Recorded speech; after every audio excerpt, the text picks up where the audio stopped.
भारतीय राजनीति में जातियों की राजनीति और एक ऐसा बयान बिहार के मंत्री अशोक चौधरी का, जो वाकई दो जातियों के बीच में, और धीरेन्द्र जी ने कहा कि मैं इसकी कड़ी निंदा करता हूं। साफ तौर पर उन्होंने कहा। अंजुम आरा जी आप ही के सहयोगी हैं, देखिए धीरेन्द्र कुमार जी, और जब वो कह रहे हैं, आपको लगता है कि इससे मनमुटाव पैदा होता है, समाज में दरार पैदा होती है? हालांकि आपने बहुत साफ गोई से कहा था कि हां, राजनीति में, टिकट बंटवारे में, प्रतिनिधित्व में जातियों का, समाज के हर वर्ग का ध्यान रखा जाता है। ये नहीं होना चाहिए। सईद जी नहीं, अंजुम जी एक सेकंड। धीरेन्द्र जी, मैं अंजुम जी के पास आ गया हूं। दोबारा दूसरे राउंड हमारा शुरू हो चुका है और आप स्वतंत्र हैं अगर आप एक दूसरे से कुछ पूछना चाहें तो, लेकिन बिना किसी को टोके हुए। 10 सेकंड में हम अपनी बात पूरी करना चाहते हैं। अच्छा, एक मिनट अंजुम जी, एक मिनट रुक जाइए। अंजुम जी एक मिनट जी, धीरेन्द्र जी बताइए। देखिए, ये बात हम बीच में डिसकंटिन्यू हो गया था। अभी आरजेडी के प्रवक्ता ने कहा कि ये ऑन एयर बोला गया है, कहाँ गया बोला गया है, बताइए। यहाँ पे बैठे हुए हैं हमारे वरिष्ठ नेता हैं कांग्रेस के, उनको भी पता होगा कि क्या बोला गया था। भूरे बाल साफ करो और परवल को काट दो, ये सब बातें तो हुआ करती थी। और सबसे ज्यादा आरजेडी के समय में 10 झेला था तो इसी जात ने झेला था। इसको भी कहीं ये नरसंहार वही नहीं हुए थे, वहां पर सेनानी में हुआ, 12 में भी हुआ था नरसंहार। तो इन सब चीजों को अगर आरजेडी आज राजनीतिक फायदे के लिए इस तरह की चीजों को हमारा हिमायती बनती है, तो मुझे लगता है कि उससे भी परहेज करना चाहिए। बिल्कुल बिल्कुल। अफवाह तरह तरह का चलाना ये तो बंद करे। अब वो दौर नहीं रहा, मैं इज्जत करता हूं, लेकिन उस जमाने में ऐसा बोला गया था नवल जी, ये बात भी सच्चाई है। ठीक है, बहुत धन्यवाद, आपने मेरी बात का समर्थन कर दिया धीरेन्द्र जी, इसके लिए धन्यवाद आपका। देखिए नवल जी भी अब मुस्कुरा रहे हैं यहाँ पर। हम अंजुम जी आपसे ये पूछना चाह रहे थे कि आपके सहयोगी हैं धीरेन्द्र कुमार जी, एलजेपी। नहीं, ऐसा नवल जी आपको याद नहीं। अच्छा, रुकिए एक सेकंड आगे चर्चा को आगे बढ़ाएं। एक सेकंड, नवल जी, धीरेन्द्र जी, आप दोनों से निवेदन आपसे कि आप प्लीज, फिर भूल जाएंगे। नवल जी, धीरेन्द्र जी, आपसे निवेदन, हम चर्चा पर लौटते हैं, अपने विषय पर आते हैं। अंजुम आरा जी, हम आपसे ये कह रहे हैं कि धीरेन्द्र जी ने कड़ी निंदा की है आपके मंत्री अशोक चौधरी की। आपके साथी हैं, सहयोगी हैं, एलजेपी आपकी साथी है। आपको नहीं लगता कि पहले से आप में मनमुटाव चल रहा था? चिराग पासवान ने जिस तरह से नीतीश कुमार के बारे में जो बातें कही हैं, उनके खिलाफ चुनाव लड़ा है, ठीक है, अब आप साथ में हैं, लेकिन इस तरह की बातों से आप में और मनमुटाव होगा और दरारें पड़ेंगी। आपको ऐसा नहीं लगता? कोई मनमुटाव नहीं सईद जी। देखिए, एनडीए जो है, एनडीए के जितने भी घटक दल है और इसके जितने भी शीर्ष नेतृत्व है, इन बिटवीन तमाम लोगों के बीच में कोई नाइतफाकी नहीं, कोई मनमुटाव नहीं है। देश को सशक्त बनाने के लिए आदरणीय नरेंद्र मोदी जी के लीडरशिप पे हम तमाम लोग उनके साथ खड़े हैं, पहली बात। दूसरी बात, जाति को लेकर के जो आपने सवाल किया कि देखिए सईद जी, किसी जाति में पैदा होना ये एक सच्चाई है, सामाजिक सच्चाई है, लेकिन जातिवादी होना वो एक अलग बात है। हमारे माननीय मुख्यमंत्री नीतीश कुमार जी कभी भी किसी भी जाति का नाम, अपने शब्द उन्होंने जबान पे नहीं लाया है। सर जी, एक चीज और मैं कहूंगी कि पिछले 90 वर्षों से अशोक चौधरी जी के बारे में क्यों कुछ नहीं कह रही हैं? नहीं, हमारे माननीय मंत्री श्री अशोक चौधरी, धीरेन्द्र जी बोल रहे हैं कि मैं कड़ी निंदा करता हूं अशोक चौधरी की। अब दीजिए जवाब धीरेन्द्र जी को, अब बोलिए कि मैं भी निंदा करती हूँ। बिल्कुल, देखिए जो चीजें उन्होंने पहली बात की, आदरणीय हमारे मंत्री ने कहा कि हमारे पूरे शब्दों को सुना जाए, वो कहीं ना कहीं वो आहत दिखे कि हमारे माननीय मुख्यमंत्री नीतीश कुमार जी ने विकास किया, न्याय के साथ तमाम वर्गों का विकास किया। नीतीश कुमार जी कहाँ से आ गए अंजुम जी? पहले सुनिए, पहले मेरी बात अशोक चौधरी जी की बात कीजिए ना। आप देखिए, आपको जो समय मिला है वो आप समय नष्ट कर रही हैं। नहीं, हम नष्ट नहीं कर रहे, हम आप ही के सवालों का जवाब सईद जी दे रहे हैं कि वो कहीं ना कहीं बातों को आगे कह रहे थे। मैंने आपसे प्रश्न, धीरेन्द्र जी, मैंने तो कहा कि धीरेन्द्र जी नाराज हैं, वो कड़ी निंदा कर रहे हैं, कैसे संतुष्ट करेंगे आप? ये धीरेन्द्र जी की अपनी सोच हो सकती है। अरे आपके साथी हैं भाई, मेरे माननीय मंत्री गठबंधन के साथी हैं। सईद जी, पहले जवाब मेरा, या तो हमारे माननीय मंत्री के बातों का ले लिया जाए या फिर धीरेन्द्र जी के बातों का ले लिया जाए। दोनों को रिलेट आप कर दे रहे, तो आप तो धीरेन्द्र जी की बात का जवाब दे दीजिए यहाँ पर। जी नहीं, तो धीरेन्द्र जी की ये अपने सोच हो सकते हैं, लेकिन जिस आदरणीय अशोक चौधरी जी की बात आप कर रहे हैं, मैं आपको स्पष्ट कर दूं कि उन्होंने सही बात अभी कहा हमारे बीजेपी के प्रवक्ता ने उनके घर में मतलब इवन की मैट्रिमोनियल रिश्ते उस वर्ग में हुए, कहां से वो कास्ट लाइन वाली बातें ले सकते हैं? बिल्कुल वो आहत थे कि जिस तरह से माननीय मुख्यमंत्री नीतीश कुमार जी ने, प्लीज मेरे टाइमलाइन में ना आए ना, नहीं तो फिर मैं भी आना शुरू कर दूंगी, आपके भी टाइमलाइन में मैं जाऊंगी फिर। तो वो उनका कहना था कि माननीय मुख्यमंत्री नीतीश कुमार जी न्याय के साथ सबका विकास करते हैं, फिर जब वोट देने की बात आती है तो लोग जातिगत चीजों में या फिर जो भ्रामक बातें और दलों के द्वारा होती, लोग उसके बहकावे में चले जाते। वो अपनी इस पीड़ा को व्यक्त हमारे माननीय मंत्री कर रहे थे, कहीं से भी वो उनका एक निगेटिव वो कास्ट को लेकर के वो लाइट नहीं था। ठीक है अंजुम जी। प्रदीप जी, हमारे जितने भी पैनलिस्ट हैं उन लोगों की बातों से कम हमें तो ये समझ में आ रहा है कि जाति के आधार पर टिकटों का बंटवारा जो है वो समाज में संतुलन पैदा करने के लिए आप राजनीतिक दल करते हैं, और पांचों ने आपने कहीं ना कहीं इस बात को स्वीकार किया है। क्या यही सोशल इंजीनियरिंग है और आपको लगता है कि यही चलता रहेगा भारतीय राजनीति में प्रदीप जी, और इससे हम सिर्फ सोशल इंजीनियरिंग कर रहे हैं या कहीं ना कहीं हम अपने ही लोगों को एक दूसरे से बांट रहे हैं? सैयद जी, मैं वापस से कहूंगा कि जातिवादी राजनीति और जातीय रिप्रेजेंटेशन में एक थोड़ा सा डिफरेंस है। प्रधानमंत्री नरेंद्र मोदी और एनडीए सरकार सभी जातियों का हित की बात करती है और सभी जातियों के रिप्रेजेंटेशन की बात करती है। आरजेडी और बाकी के घटक दल जो हैं वो उसके आधार पर सिर्फ वोट की बात करते हैं। मैं आपको सीधा उदाहरण दूंगा। अभी इन्होंने कहा कि ये भूमियार जैसा कोई स्टेटमेंट नहीं है। ये मेरा लालू जी का 2021-22 का स्टेटमेंट, ये जो सभी न्यूज़पेपर द्वारा रिपोर्ट हुआ था, जहां वो भूमियार को कह रहे थे कि जो 12 साल में हुआ उसको भूल जाओ, अब जो हम माफी मांगते हैं, आगे की बात देखो। Point number 1। पॉइंट नंबर 2 में आरजेडी की मंशा की बात जरूर मानता अगर मुंगेर से वो अशोक महतो जो खुलेआम इस बात को स्वीकारते हैं कि वो भूमियारों की हत्या जो है उसके अंदर उनने खुलेआम की है, मीडिया में वाइडली रिपोर्टेड है। इस चुनाव में 2024 का जो चुनाव हुआ, अशोक महतो को इन्होंने मुंगेर से टिकट कैसे दिया? एक ऐसा व्यक्ति जो भूमियारों के कत्ल की, हत्या की स्वीकार रहा है, मीडिया वाइज क्यों दिया, यह सवाल उठता है। तीसरा बात कहना चाहता हूं, अभी गिरिराज जी आपके स्क्रीन पे आए। गिरिराज जी एनडीए से हैं, भारतीय जनता पार्टी से हैं, जिस सीट से वो चुनाव लड़ रहे हैं 2 बार भूमियारों ने उनको सपोर्ट किया।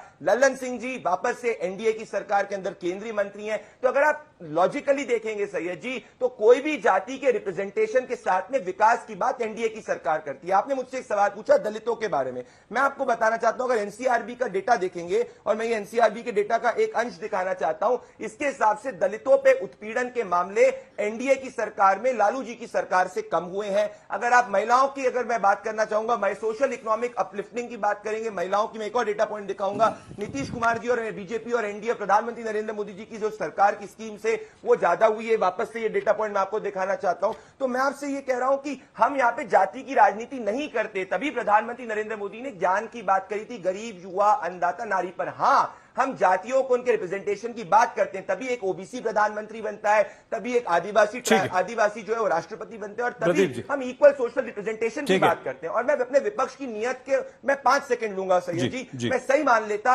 अगर वो कर्नाटका के अंदर दलितों के फंड्स को छीन नहीं लेते। और एक और चीज, आपने नफरत की बात की, मैं बिल्कुल नफरत के अगेंस्ट हूं। आप तेजस्वी यादव जी का अभी का स्टेटमेंट देखिए, जब वो कह रहे हैं कि भाई ये चाइनीज माल है, जब हमारे हेमंता बिस्वा शर्मा जी को वो चाइनीज की बात कर रहे हैं और नॉर्थ ईस्ट के लोगों को चाइनीज से रेफर कर रहे हैं, तो क्या ये नस्लभेदी सोच नहीं दिखाती? और यही नस्लभेदी सोच उसी से रिलेट आप कर सकते हैं जब मुंगेर में अशोक महतो जो जातिवादी सोच और जाति हत्या को स्वीकारते हैं, उसको बोस्ट करते हैं। तो हम बिल्कुल भी जातिवादी राजनीति नहीं करते, हम जातीय रिप्रेजेंटेशन की बात करते हैं और विकास की बात करते हैं।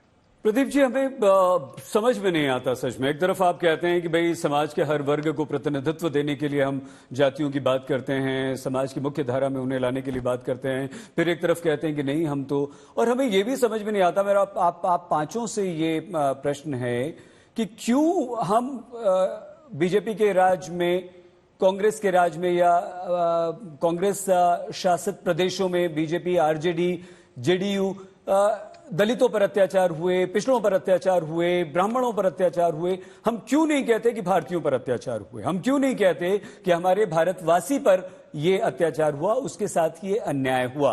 प्रोफेसर नवल किशोर जी, प्रोफेसर साहब, क्यों ऐसा होता है कि समाज के वर्ग को, किसी एक विशेष वर्ग को ऊपर लाने के लिए हमें उसके धर्म, उसकी जाति से उसे पहचानना पड़ता है? क्यों नहीं हम उसकी आर्थिक स्थिति से, हम उसकी समाज में उसकी स्थिति से उसे पहचानते हैं।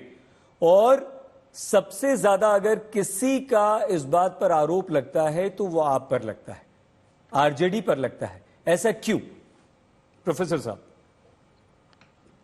देखिए सईद जी, दो बातें हैं। पहली बात तो यह है कि अगर संविधान को हम देखें और संविधान में जो उपचार सुझाव दिया गया है उसको अगर ध्यान से पढ़िएगा तो संविधान ने माना है कि जो हमारे समाज में, खासकर जिसको आप भारतीय समाज हम कह रहे हैं, उसकी जो प्रमुख बीमारी क्या है, वो बीमारी के 3 आधार हैं।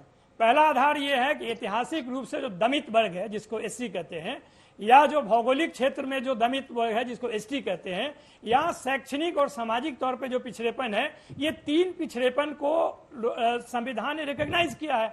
तीनों को उठाने का भी रास्ता उसने दिलाया है और वो है आरक्षण। आरक्षण के जो ये 3 आधार हैं, ये जातिवादी सोच नहीं है, ये जातिगत गैर बराबरी को दूर करने के लिए उपचार है। जहां तक हमारी राजनीतिक दल है, राष्ट्रीय जनता दल या लालू जी हैं, उन्होंने जो एक तरफ रोटी जल रही थी, समाज की जो रोटी जल रही थी, उसको उन्होंने पलटा और वो मंडल कमीशन के आधार पर पलटा गया। आजादी के 40 साल बाद भी जब मंडल कमीशन नहीं लागू हुआ, तब इसका मतलब था कि 3600 जातियों को वह अवसर मुख्य धारा में आने का नहीं मिल रहा था। तो ये जो संवैधानिक उपचार है, उसको लागू करने से अगर किसी को सबसे ज्यादा घृणा हुई तो आप समझ सकते हैं कौन है। जो लोग अधिकार समझते थे पूरे संविधान पे, पूरे संसाधन पे और पूरे अवसर पे, उन्हें लगा कि हमारे हिस्से को काट कर दिया जा रहा था। जबकि सरकार के द्वारा जो निर्मित जो ये अवसरें थी उसमें वितरण का मामला था और ये वितरण करने के लिए अब जो रास्ता अपनाया गया, जिसमें कि हम सब उसकी मांग करते हैं कि जब तक उस बीमारी की जानकारी नहीं होगी, और वो जानकारी जातिगत जनगणना से ही हो सकती है। अगर जो पिछड़ापन है, अगर जो पीड़ित है, अगर जो दलित है, उसका आधार पहले से अगर तय है तो उसको जानना जरूरी है। आपको यह भी मालूम होगा कि ये जो कास्ट काउंट की बात की जा रही है, कास्ट काउंट तो एससी की पहले भी होती थी, एसटी की पहले भी होती थी, और उनके परसेंटेज के आधार पे भी आरक्षण का सीमा तय किया गया था।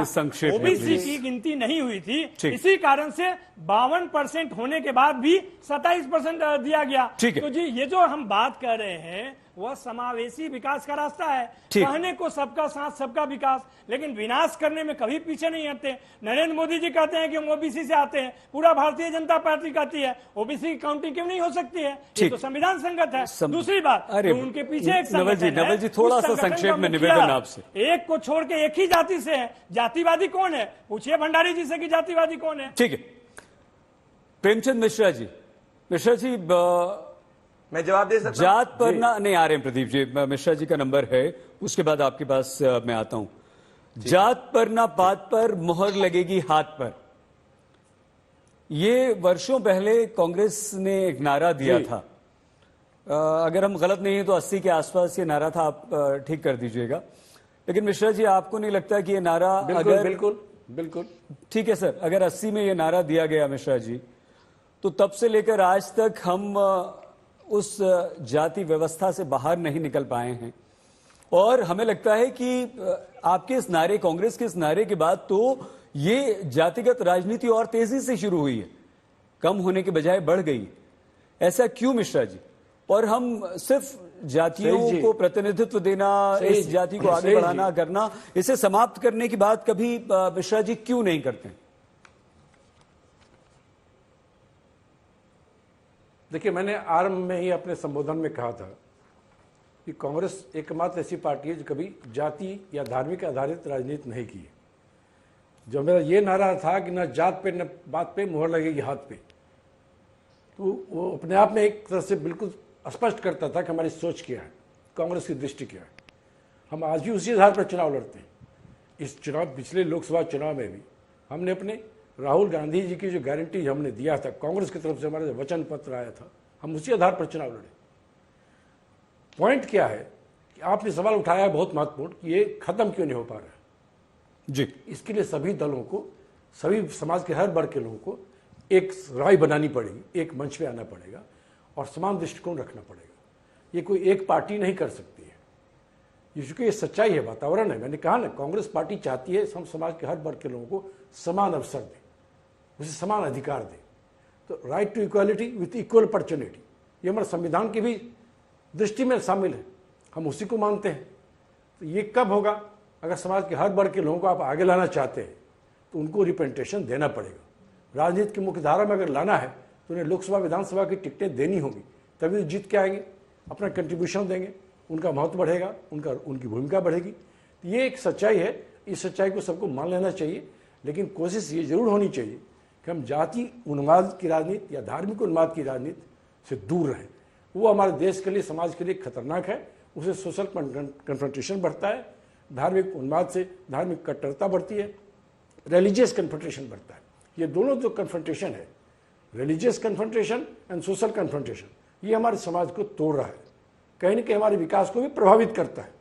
इसलिए मैं समझता हूँ सभी दल एकजुट हो जाएं, एक राय बनाएं, एक मंच पर आएँ, तो कांग्रेस पार्टी इस पहल का स्वागत करेगी।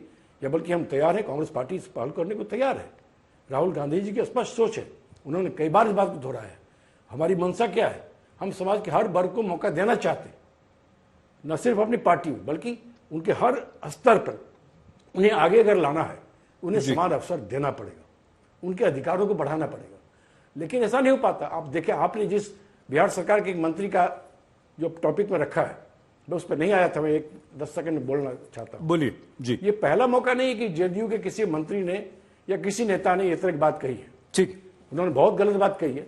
लेकिन आज से कुछ दिन पहले ही जब चुनाव संपन्न हुआ, सीतामढ़ी से लोकसभा के सांसद चुने गए जेडीयू के, उन्होंने तो 2 वर्ग विशेष का नाम लेके कहा कि इन लोगों ने हमको वोट नहीं किया है, ये हमारे घर में आएंगे, इनको चाय पिलाऊंगा, नाश्ता कराऊंगा, लेकिन इनका कोई काम नहीं करूंगा। बिल्कुल। सोचिए ये सोच क्या दर्शाता है? ये गलत बात कि आप स्पष्ट रूप से पब्लिकली बोल रहे हैं कि इनका काम नहीं करेंगे, बिल्कुल। तो वोट नहीं मिश्रा जी समाप्त कीजिए। एक आदमी कह रहा है कि नहीं भूमिहार वर्ग का है, इसने हमको वोट नहीं किया, इसका काम नहीं करेंगे। बिल्कुल, ये तो बिल्कुल जेडीयू लीडरशिप को स्वीकार्य खुद अपनी स्थिति को स्पष्ट करनी सोचना चाहिए। हम मंजू महाराज जी से चाहेंगे कि आपके इस प्रश्न का वो उत्तर दें। अंतिम 4 मिनट हैं, हम 5 मिनट 1 मिनट और बढ़ा लेते हैं कहकर। 1-1 मिनट में आप अपनी बात खत्म कीजिएगा। धीरेन्द्र जी प्लीज 1 मिनट से ज्यादा मत लीजिएगा। आपको लगता है धीरेन्द्र जी, वो जो मंडल कमंडल की राजनीति शुरू हुई थी और वो वीपी सिंह के टाइम जो आरक्षण का आंदोलन था, मंडल कमीशन के बाद जो वो भारतीय राजनीति में जाति आधारित राजनीति को लेकर कभी ना भूलने वाला कालखंड था, और उसी को हम आगे बढ़ा रहे हैं, जो कि हमारे लिए खतरनाक हो सकता है। धीरेन्द्र जी देखिए, मंडल कमीशन कोई खतरनाक कमीशन तो था नहीं। ये जो पीछे रह गए थे, उस वंचित वर्ग के लोग, पिछड़े वर्ग के लोग, अगर उनको मुख्य धारा में लाने की बात थी तो ये तो बड़ा ऐतिहासिक कदम था, जिसको हमारे आदरणीय प्रधानमंत्री जी ने संवैधानिक दर्जा भी दिया पिछड़ा आयोग को। तो ये इससे जातीय उन्माद नहीं फैलता है। अगर आप किसी विशेष वर्ग को जो समाज में पीछे रह गए हो उनको आगे लाने की बात हो रही है, लेकिन अगर किसी एक विशेष जात पर लेकर के और उनके कुछ टिप्पणी उन पर की जाए, ये घातक होता है, न कि उनको विकास के मुख्य धारा में लाना। ठीक है सर, आपको सिर्फ इसलिए रोक रहा हूं क्योंकि समय बहुत कम है। अंजुम जी सिर्फ 1 मिनट में, आपको लगता है कि इसी तरह जेडीयू आगे बढ़ती रहेगी और अशोक चौधरी मंत्री जी का आप अभी भी इसी तरह से समर्थन करती रहेंगी और अपनी बात पर अड़ी रहेंगी, या उनकी निंदा भी करेंगी? नहीं, और सईद जी, इसके पहले अशोक चौधरी जी के बयान को लेकर के मैंने चीजों को स्पष्ट कर दिया, लेकिन अभी जितने भी पैनलिस्ट बैठ करके, चाहे कांग्रेस हो या फिर राष्ट्रीय जनता दल हो, बहुत प्यारे प्यारे शब्दों के साथ प्यारी प्यारी बातें इन लोग कर रहे हैं। लेकिन मैं पूछना चाहती हूँ राष्ट्रीय जनता दल के प्रवक्ता से, मंडल कमीशन करके पूरी राजनीति और राष्ट्रीय जनता दल का कार्यकाल भी उसी आधार पर आधारित भी रहा, लेकिन मुंगेरी लाल कमीशन की बात ये क्यों नहीं करते, क्यों चुप्पी साध जाते हैं? अभी हमारे आदरणीय प्रेमचंद मिश्रा जी प्लीज आपको इसलिए रोक रहा हूं कि समय बहुत कम है। प्रदीप जी अंत में, प्रदीप जी, प्रेमचंद मिश्रा जी ने एक बहुत अच्छी बात कही थी कि भाई आइए बैठिए तो सही, हम स्वागत करते हैं, अगर इसे हम समाप्त कर दें तो। सबसे बड़ी जिम्मेदारी आपकी पार्टी की आज है, क्यों पहल नहीं होती आपकी पार्टी की तरफ से? मैं उनकी बात को अग्री करता। अगर ये मिस वर्ल्ड की जाति नहीं ढूंढते, अगर ये सेना में धर्म नहीं ढूंढते, अगर ये मीडिया वाले और प्रोफेशनल्स में ये नहीं बोलते किसकी कितनी जाति है, किसको किस जात के हिसाब से नौकरी मिलनी चाहिए, ये तो मिस वर्ल्ड कंपटीशन के अंदर जाति ढूंढने की बात कर दी है। सैयद जी, इनकी कथनी और करनी में फर्क है। ओबीसी कमीशन को 50 साल तक कॉन्स्टिट्यूशनल स्टेटस नहीं देखा है। आरजेडी की प्रवक्ता बात कर रहे थे मंडल कमीशन की, मंडल कमीशन कांग्रेस पार्टी नहीं ला पाया और कांग्रेस पार्टी के साथ अलायंस कर रही है। तो इनके विरोधाभास से कथनी और करनी के बीच में ये राजनीति डेवलपमेंट की नहीं करते, हम डेवलपमेंट की राजनीति करते। आपको यहाँ पर मुझे रोकना पड़ेगा, क्षमा के साथ।